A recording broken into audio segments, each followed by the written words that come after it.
I'll start just introducing myself. I'm Andrew Cooper. I currently run the managed service for Apache Flink in Amazon. We're currently running over tens of thousands of applications in Flink. I previously worked for MSK Provision as well, run the engineering team there. Before that, I spent about 18 years in automotive, building up from, well, let's see, this was like 23 years ago. So you're talking before startups were a thing. So you wouldn't really call it a startup. It was just a self-funded thing with 4 of us that managed to grow.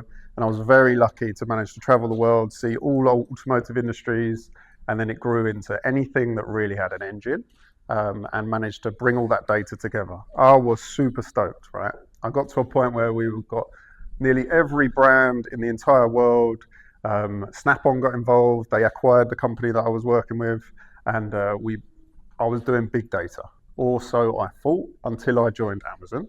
And then the first day, I learned what an exactabyte was. So there's a lot of data getting pushed through the streaming stuff that we're doing. And hopefully today, what I want to do is kind of keep it at a level where I can show you how others are succeeding with streaming. And maybe if you've got questions, just put your hand up if there's something you need me to dive into, because the joys of my job at the moment is I get to speak to a vast amount of customers with a vast amount of problems. Everyone who spoke today, I can give you an example of metering. I can give you an example of the Turkish government where we help them with forest fires. Like, there's a lot of different use cases that I get to see every day, which is great. Obviously, I know a little bit about Flink. I wouldn't say I'm an expert, and I don't think anyone would say they're an expert about Flink, because there's always something around the corner that you'll learn. But just for me to understand where everyone's at, who is actually running a data streaming product today in like production or is using them? Okay, so you're all here because you're interested in streaming. So if I said things about like broker rebalancing or like restart metrics on Flink, that's going to be a bit boring for a lot of the audience, I would imagine. So I'll try and keep it quite high level for you as we go. So really, challenges of data streaming. It's very hard to get it right.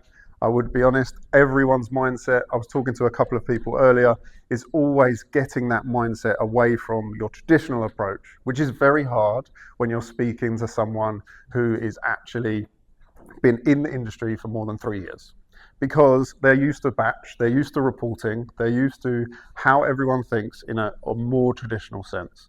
And just trying to get over that barrier that you shouldn't have everything at your access to look at it, and that you have to work with a window, and there are trade-offs that you need to make. Once you've got over that barrier, then you should start using streaming. If you can make those trade-offs, it's great. But fundamentally, you need to be able to scale. Things are really changing. We'll come on to some great use cases later, but fundamentally, you've got the entertainment industry that are changing the way people are consuming data all the time. And if we'll go into Formula One a little bit later, but you can see some of these people that are actually installing multiple screens so they can see all the different drivers, all of the metrics that are on there, and that's all using streaming data sources in order to achieve that. How many laps till I overtake? Like, where's my window? What's going on with my tires? All the sensors that are on there. It's crazy amounts of data. Obviously, you're not going to be able to keep doing that for the entire race, let alone for the whole season, for all the years. So, cool. So just to keep it at a high level here, you've obviously got a source of information. You've had a couple of examples today. You have the point of stream ingestion. So you're taking that source information and you're making it streamable, or hopefully it's being created in a stream. You have storage solutions that kind of make sure that you can keep that data stream in a place where you can access it, and then you can process it. A lot of today has been around Flink, which is great to hear. I love people talking about Flink, because this is where all the exciting stuff is happening right now, okay? And then destination, we have a couple talking about Iceberg or Pymon, etc., around where you're actually going to consume that data. Actually, this is a bit of a loop. Most people are stream processing, stream storing, stream processing, stream storing, and then at one point there's a destination that's made, okay? Right, why do we need streaming? So as I said before, you've got traditional batch business intelligent processes, things that take, say, from an hour and more, maybe months, where you want to do a quarterly report. or maybe you want to do a weekly report. Obviously, where we're talking about is time critical decisions. So be that like a predictive maintenance sort of window before something actually happens in real time, or something that's actionable. I've got an event has happened, I have to change the outcome or something because of that event, and I can react to a situation. So, for example, the Turkey forest fires example is someone actually hits a panic button and it triggers a whole amount of software off the back of that to call all of the fire brigade in, which is cool. So you take your challenges that you see in your business today. So there might be parts where you might look at the Internet of Things, for example. You might want to deliver more innovation, differentiate your experience for your end users. Or let's say we just need better support for technology in harsh and remote environments. There's a brilliant few use cases that I've been working with recently where people are actually streaming data from devices on their physically wearables, where they're making decisions around whether the individual's in a crisis situation, whether they should get out of there because of all the sensors that are going on, and actually overlaying that and actually streaming that into the cloud, which is a bit unbelievable, really. Yeah, cool. So I'll just quickly cover, because I've heard from Amazon, what Amazon does with data streaming services. We've obviously got proprietary services as well as open source services. So a lot of people use Kafka or Kinesis are really the top two that you'll see when you talk about storage. Okay, processing, we use Flink. We've had the managed service for Apache Flink since 2018.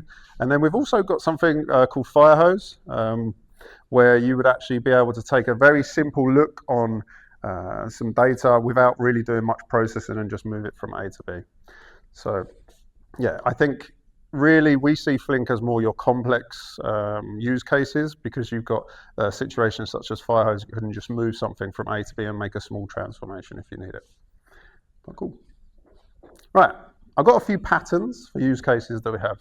Internet of Things, I mentioned it a little bit before, but as you can imagine, I'll talk a little bit about my automotive history. There's obviously a lot of telematics data that's being fired up from vehicles, for example, and you can make decisions about diagnosis of a vehicle, whether you know that there's a problem that's going to happen and whether you should remotely reflash. Some of you might have been driving, if you're lucky enough, a Mercedes-Benz, and it might say, oh, we'll just fix that thing for you on the dash, which is scary because you might be doing, say, 110 kilometers an hour and someone's just flashed an EEPROM on your vehicle.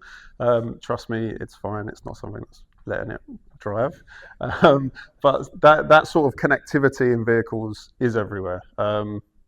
Like traditionally you would have one computer in a vehicle. Now you're having over 100 ECUs in a vehicle. So it basically, think of it of microservices. For those that are in a world of managing to deploy software, they've broken down a vehicle and they've deployed it in their own isolated regions. And obviously now they're talking together through the internet, which is a bit crazy. Yeah, supply chain analytics, you've got proactive quality assurance. There's a lot there with Internet of Things. And I'll come on to some great actual use cases later. Clickstream data, classic one, where you would be upselling or cross-selling, depending on what individuals are doing, generate those insights. You have a lot of dashboards. There's been a couple of mentions of, well, let me see what my manager's looking at and make sure that I can get a bit more funding for the project that I'm looking at right now, which is great. Log analytics. Yes, probably a little boring, but super critical, right? Log analytics for Amazon is really, really important for us to be able to react to situations, be able to stop customer impact happening. But for many people, you might have root cause analysis, or you might even have SIEM security requirements that you need to be able to have a look into. And we mentioned a little bit before, someone was talking about some of those AI events that go in and what guardrails are around those. Guardrails are obviously triggering alarms and alerts off of log analytics. I also should have said that I am born and bred in London. So my Cockney accent, I apologise a little bit, and I talk quite fast. So I'll try and slow it down. I apologise. Yeah, pattern 4, the change data capture, CDC. A couple of individuals have put CDC on there. In case you're not aware of what that means, Oracle was mentioned as like the devil earlier a little bit, but fundamentally your relational database, or your actual change in which your permanent storage is actually making different changes and pushing it to a streaming solution. So it enables you to fan out decisions. So usually in an Oracle type world or a relational database, there's a single point of failure or a bottleneck there. Whereas CDC enables you to push that out and separate all of the concerns with that data that you have. 5, fraud detection. In fact, I think Flink's main use case that you'll see if you Google it online is fraud detection. It's an incredibly powerful tool to be able to do simple things like password check-in.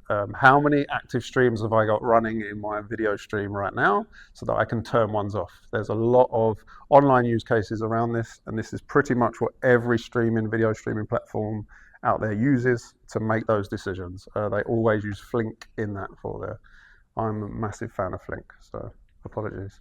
I've actually got the bigger Flink t-shirt on rather than the little one underneath. So yeah, always keep the squirrel close to my heart. It's all good. Yeah, pattern 6, obviously real-time recommendations. You'll see these in shops, commerce type situations where, or even somewhat simple like Disney Plus, where you've actually got recommendations that are saying what would you like to look at. That depends on all of the events that you've done previously, what they might know about you, and there's a lot of recommendations that you can use. Like the AI implementations in here, some of those LLMs that are coming in play now really do make this a bit scary at times. I'm sure some of you have seen Facebook or say Instagram or something actually showing you something you were talking about a little while ago, which is interesting. Right, we'll come on to real world examples now. So they're the different typical scenarios that we go through with regards to what succeeds in streaming, what I see the most around the industry at the moment, where people have actually been using it. Obviously, most of those scenarios that I went through, they're not new scenarios. Yeah, they've been around for quite a long time. It's just that the asks that are being made of this software is just growing exponentially. The amount of data that you require to make a decision, be that a reactive decision or a real-time decision, to actually make a difference to either a customer experience or maybe some safety guardrails, that data is just growing and growing and growing. I agree in the sentiment that a message should be really small, but there's a lot of different sources of that information. So let's see if we can go into one. One that impacts me quite a lot, let's talk about Amazon.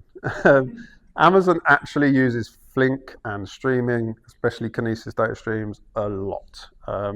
We'll talk about the Amazon as in the shop that a lot of you might use, but for example, in the stores, you've actually 75% of all parcels that are created and packed, etc., are done by robots in, say, 300 facilities all around the globe.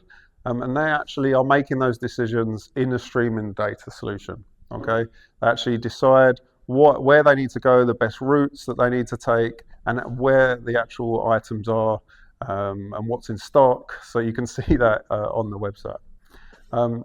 Also, just driving and carriers.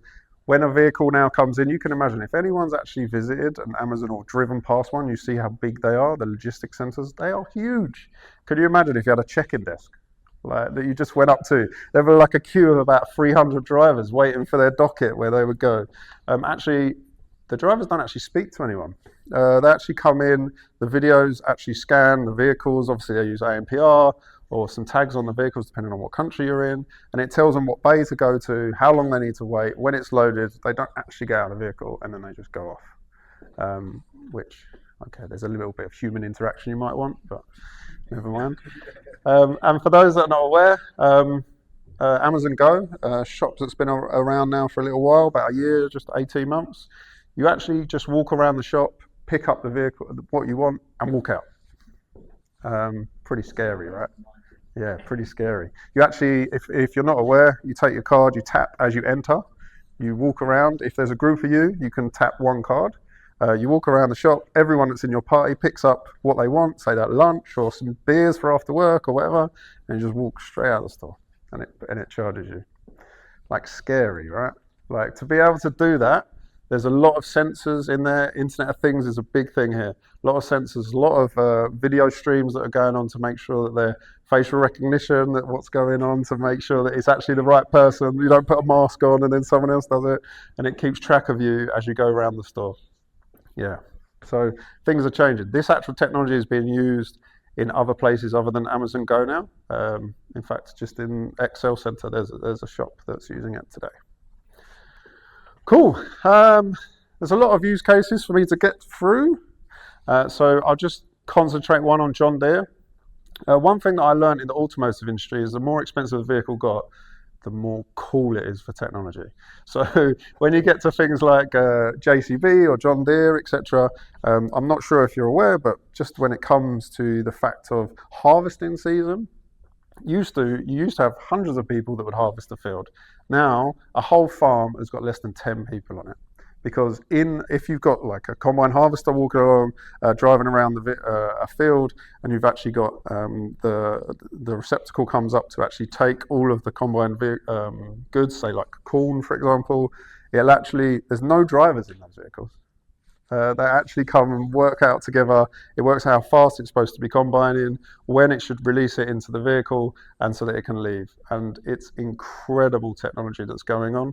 If you look at in a Flink world, you can see a key buy by VIN, for example, of where every vehicle is, what it's all doing. If you ever get a chance to go online and look at, say, the JCB service center, they have got the hugest, most big screen. It's almost the size of this huge wall here, with every single JCB in the world on the pin, telling it how many hours it's operated today, any problems that are going on, and they react to it in that vehicle. It's great if you ever get to go see it. Unbelievable. Right, let's get on to some different industry sectors. So we'll start with, say, some commercial aspects. Poshmark is an American company, so you might not have heard of it. It's in Australia as well, but there was 2 Australians in here earlier, so they might have heard of it. Where these are an incredible use case. And I say that because they decided to go streaming first. Might not be super cool for you to look at, but the technology that they're doing and the way in which they've grown as a company is incredible. If you actually do get a chance, I'll share these slides. There's links to all the blogs and the videos that tell you about how everything works, but fundamentally they're really focused on customer experience. Poshmark resells items. Some people in the UK might use eBay, for example, where you've secondhand goods you're reselling. For example, here you can record videos, show your products, people can like it, share it, bid on it, all those sorts of things, which is amazing. Finance industry. So we're going to Goldman Sachs a little bit. They're using a payment provider. We talked a little bit earlier about billing and pricing, which is like the end bit of payment providers, as part of the payment provider aspect. Obviously, when it comes to some of the metering aspects that we were talking about before, I can go into a lot of detail around how those sorts of things work. But in the finance industry, there's, as you can imagine, a lot of regulation that comes in with regards to payment processing and how that would work. Another fantastic use case that I highly recommend you take a look at.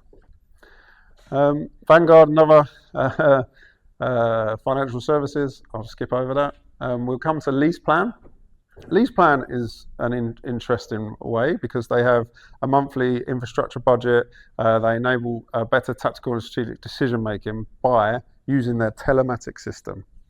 So I'm not sure if you're aware, but in this, when you actually take out a lease from these individuals, you've actually got a telematics data box that's put in the vehicle, tells you how you drive, tells you everything about that vehicle that the owner is, and it makes sure that those fleet operations are keeping in control of when that vehicle needs to be serviced, when it's ill-treated, and how good the actual owner is treating it as they own it.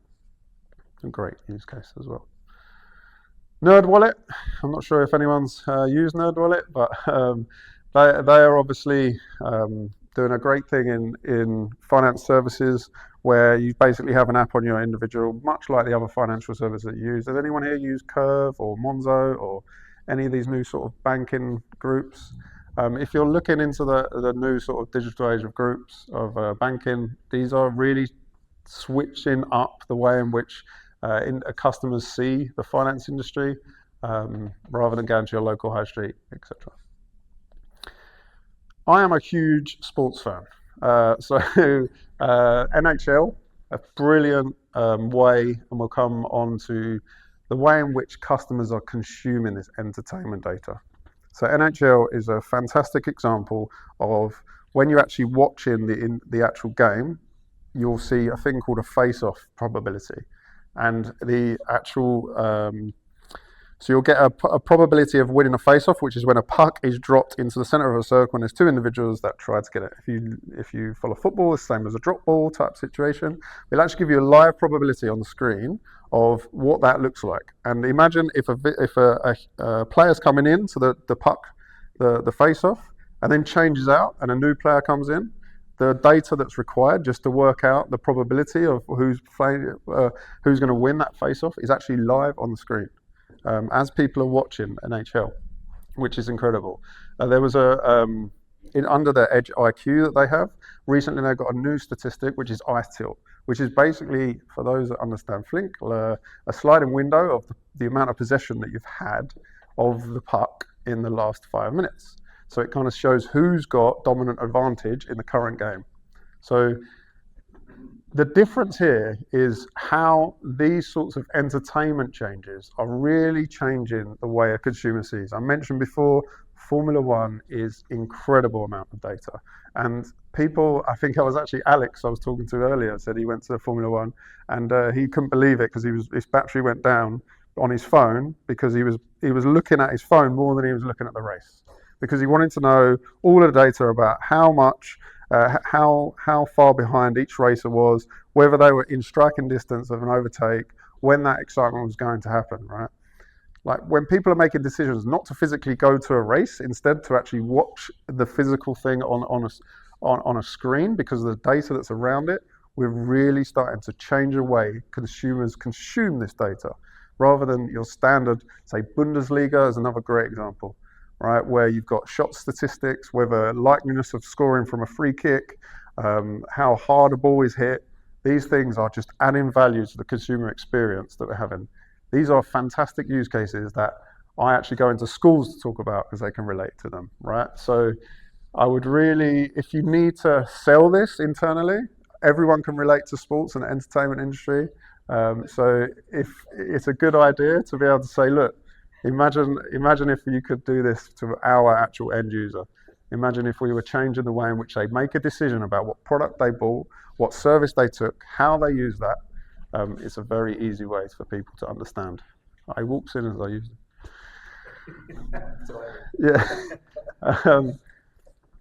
Yeah. Just obviously, as I said at the beginning, there's a lot of use cases that I can go into. Here's the different sectors for the different industries that we see at the moment and the different examples of customers. All of these examples are published online. So if there is something that's familiar to your data industry, just take a look at these examples. They are all published and available for you to use. Not a problem. Cool. That's pretty much me flying through it, but I expect there might be quite a lot of questions. I can answer the first question that I always get asked straight away. No, I don't have any AWS service credits to give you. Okay.